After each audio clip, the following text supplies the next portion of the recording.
Reconocimiento de documentos extranjeros. Es posible que un documento, un poder o una sentencia sean válidos y produzcan efectos en un país, pero que carezcan de efectos en otro, ya sea porque no son reconocibles o porque si lo son, no resulten ejecutables. Por ejemplo, el segundo matrimonio de un iraní, sin que se haya disuelto el previo, resulta válido en Irán. No obstante, dicho matrimonio carecerá del reconocimiento de efectos en México, ya que aquí solamente se reconoce el matrimonio monogámico. Los documentos extranjeros, aparte de tener datos esenciales para su contenido, necesitan contar con otros elementos como firmas, sellos o timbres, lo que constituye el aspecto formal, y este es el primer paso para que dichos documentos sean reconocidos en otro país, por lo que surgen los conceptos de legalización y apostillamiento.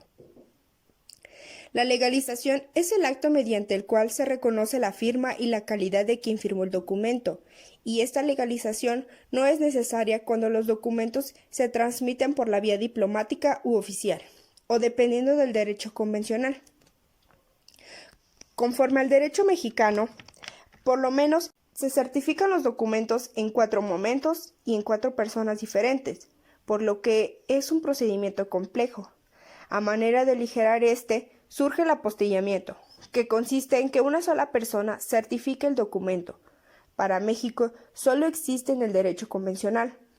El tratado que lo establece es la Convención de La Haya de 1961, en el que se suprime el requisito de legalización de los documentos públicos extranjeros y que solo se reconocerán los documentos apostillados en los países que forman parte de este tratado. Como siguiente tema tenemos los poderes otorgados en el extranjero. A esto nos referimos que mediante un poder, el poderante faculta al apoderado para que lo represente y actúe en su nombre. Esto puede otorgarse por escritura pública o privada con ratificación de firmas en una carta simple o puede otorgarse ante notario o autoridad judicial. Estos suelen expedirse ante un fedatario del país de otorgamiento ante un cónsul.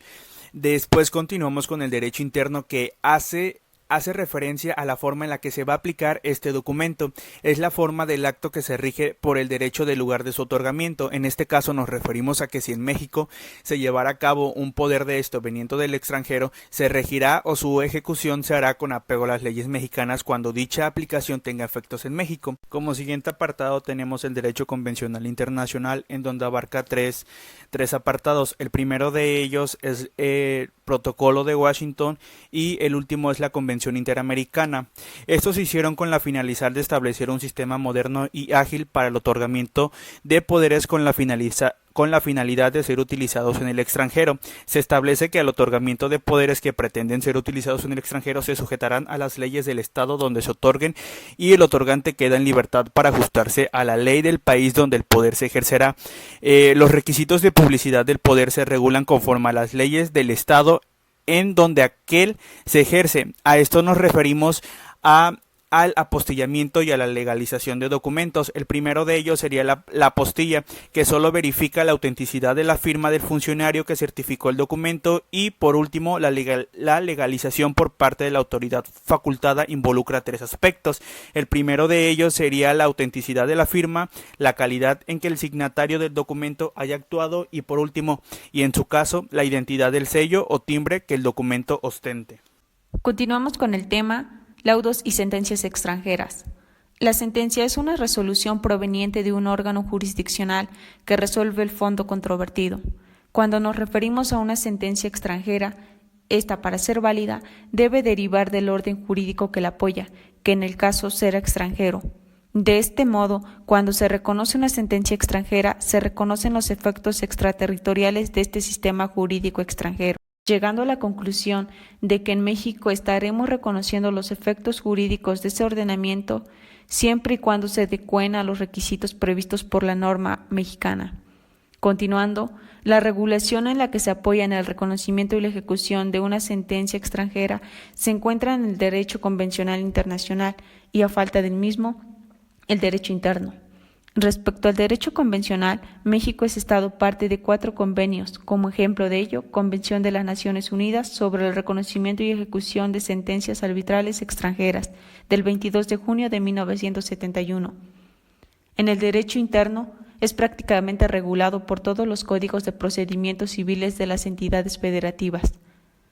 Ahora bien, el tratamiento de la sentencia extranjera. El autor Apellanis sostiene que la ejecutoriedad de la sentencia extranjera se deriva de un principio superior al de la soberanía del Estado, el bien común de la entidad más alta, la comunidad internacional.